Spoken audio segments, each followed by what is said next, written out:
Every so often, a single moment comes along that just changes everything. It acts like a hinge in history, swinging open a door to a whole new reality. Today, we're talking about one of those moments, a single concert that pulled a forgotten genius out of the shadows and literally changed the future of music. All right, so let's set the scene. Our story begins right in the heart of 19th century Prussia. So, picture this. It's March 11th, 1829. We're in Berlin, and there's this buzz in the air, this anticipation for a concert that, honestly, nobody thought should be happening. That's a quote from Eduard de Vriend, one of the guys who was actually in the show. And, he wasn't being dramatic. The people putting this on were a bunch of young, fiery musicians, and they were trying to do something the experts thought was completely nuts. The stakes could not have been higher. So that's the big question we're tackling here, isn't it? You've got this 20-year-old kid, Felix Mendelssohn, trying to put on this massive, incredibly difficult piece of music, the St. Matthew Passion. And it's by a composer who back then was basically a trivia answer. So how on earth did he pull it off? To really get a grip on how huge this was, you first have to understand just how far off the radar Johann Sebastian Bach had fallen. It's almost impossible for us to wrap our heads around this today. I mean, for us, Bach is a giant. He's one of the absolute pillars of all music. But in 1829, nope. He was this obscure composer whose stuff was considered super academic and difficult. In fact, his own sons were way more famous than he was. His music was seen as esoteric. And esoteric is the perfect word for it. Bach's music, with all its complexity, was something that only a handful of scholars and music nerds really got into. It wasn't for the public. It was something you studied, not something you went to a concert to hear. It was like a secret handshake for musicians, not this big public celebration. So, what changed? I mean, Mendelssohn didn't just wake up one morning with this random idea. No, he was tapping into some major cultural shifts that were happening. This whole revival was only possible because there was this perfect storm of ideas brewing in Germany. Let's break it down. You've basically got three key ingredients that came together at just the right time. First, a new feeling of German national identity. Second, a new fascination with history. And third, a huge boom in regular people making music just for the love of it.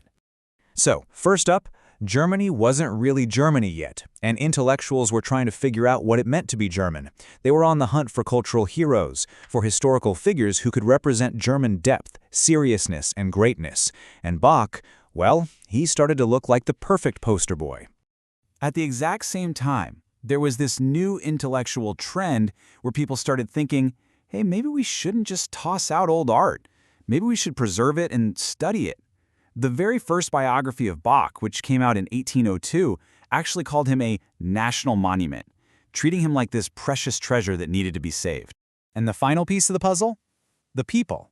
The middle class was all about this idea called Bildung, basically self-improvement through art and learning. So you suddenly had choirs and music clubs popping up everywhere. And the most important one for our story is the Berlin Sing Academy, a big choir full of talented, dedicated amateurs who were hungry for a real challenge. So, the cultural stage was perfectly set. But a stage is pretty boring without actors. This whole thing needed a team, a group of people with the passion and the guts to actually make it happen. And let me tell you, this was not a one-man show.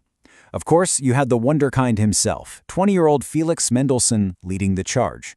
But you also had Eduard de Vriend, a famous singer who was dying to play the role of Jesus. You had A.B. Marx, a music critic who basically ran a PR campaign to get everyone hyped. And then there was Carl Friedrich Zelter, the grumpy old director of the Sing Academy, who they first had to convince to even let them try this crazy idea.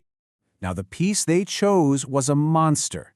The St. Matthew Passion, in its full glory, is over 3 hours long. It's dense, it's complicated, it was totally wrong for a 19th century audience that was used to much shorter, snappier concerts. So what does Mendelssohn do? He does something pretty gutsy. He cuts it down to about 2 hours. And this wasn't just trimming a little here and there. This was major surgery. He was trying to make the music work for a modern audience without, ripping out its heart. And his cuts were so smart. You can see here, he took out a ton of the long, meditative solo parts, the arias, and a lot of the really complex group singing. But the chorales, those hymn tunes that felt familiar and comforting, he barely touched those. He was laser-focused on the drama of the story and the powerful communal moments he knew would hit the audience right in the gut. So the team is in place, the music is ready, the buzz is building. The stage is finally set for that performance on March 11th. And the result? It was a smash hit, an absolute blockbuster. The hall was completely sold out, people were captivated. That rash undertaking turned into a massive triumph, and it sent shockwaves all across Europe. It's actually kind of insane what happened because of this one concert. It kicked off the Bach revival, and suddenly everyone wanted to perform his music. It led to the creation of the Bach Society, this huge project to find and publish all of his music. It turned Bach from a niche interest into a German national hero. And bigger than all that, it helped create the very idea of a classical music canon, this collection of great works that we should perform over and over again. You know, the story of Mendelssohn and Bach is such a great reminder that history isn't set in stone. Amazing art can be forgotten. It takes the right person, at the right time, with a clear vision to bring it back. And it kind of makes you wonder, doesn't it? What other masterpieces are out there, just hiding in plain sight, waiting for someone to champion them?